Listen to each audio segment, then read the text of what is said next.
These journals right here, these were me doing the work. At the time I was overwhelmed, emotionally reactive, and trying desperately to get rid of the reality I kept experiencing. I was doing all the things I thought Neville would approve of, but the more I assumed the wish fulfilled, the more it seemed like my wish was to be annoyed forever.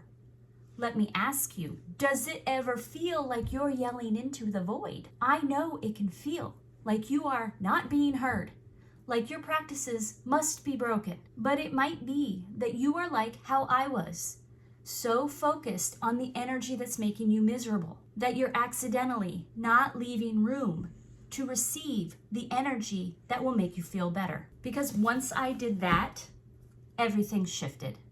And that's what this video is about today. Hi, my name is Allison, and I'm here to help you create the life you desire to experience. And if at any time this video resonates with you, I would greatly appreciate a like and subscribe. Because in this video, I am going to share with you a powerful lesson that helped me shift my focus and the energy into receiving mode, into receiving the reality I desired.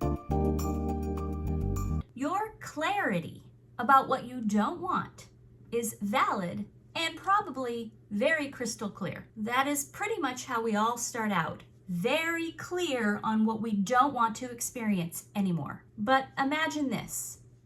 If you filled a glass of water to represent how much you don't like your current experience, how unfair it feels, how frustrating, how annoying, how exhausting it is, would there be any room left in the glass for what you do want to experience? This is what Neville Goddard meant when he said, you must be in the consciousness of being or having that which you want before you can receive it. I wasn't doing that.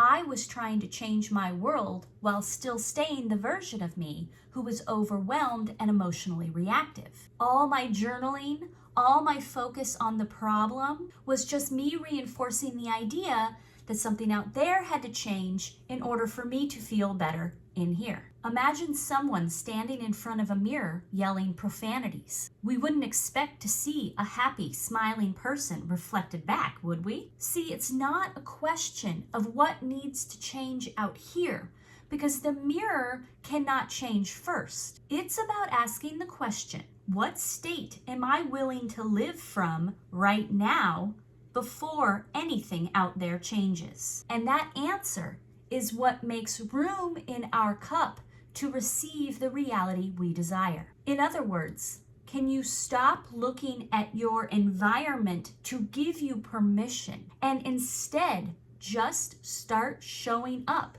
as someone who already knows how this ends? And for me, that was the shift. When I stopped trying to earn relief and started embodying it. When I stopped reacting to the version of life that I did not want and started acting like the type of person who did not need to react. It's like what Bashar says about permission slips. Like most struggling manifestors think they have to go through a process in order to earn their manifestation and change. Like we have to prove we've done enough healing or learning or manifestation processes enough to transform ourselves. But you don't have to do anything to qualify for what's already available to you. It's already done. You simply claim it by embodying it, because it's who you choose to be. How do you stop reacting to the version of life you don't want when it feels so real and immediate? Well, you start by refusing to argue with it. Not because we're pretending everything's okay or positive thinking our way out of it, but because the moment you stop defending yourself to what is, you can have the energy to give to what's becoming. Just imagine how different that feels. Not needing to win, not needing to be proven right, not needing the other person to understand where you're coming from. Just deciding this situation, this reality, does not define me. I define it. I'm done arguing with what I've outgrown. That's not avoidance. That's personal autonomy. And this is what Neville meant when he was teaching. You must be in the consciousness of being or having that which you want before you can receive it. He wasn't asking us to fake it. He was inviting us to embody the energy now. And let me tell you, when you become the version of you who does not need to argue with what is, then the world does not need to argue with you either.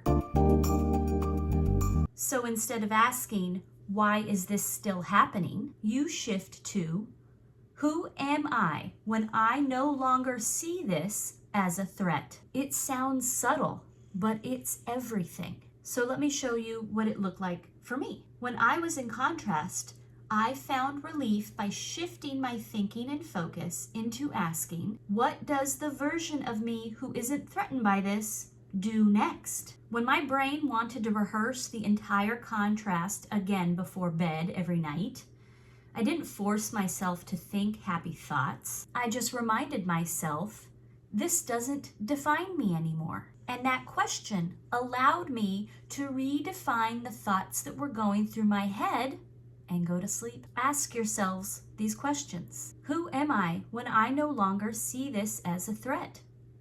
What does the version of me who isn't threatened by this do next? Hold those assumptions and see how your reality shifts. So it's no longer, how do I fix this? Or how do I stay calm long enough for all that to change? But instead now choosing, what do I assume to be true about myself even while this is still happening? Because your assumption is the cause. It's the seed. Neville didn't say, wait for evidence. He said, dare to assume, because that's where your freedom is. And if this video resonated and helped shift something for you, I would greatly appreciate a like and subscribe.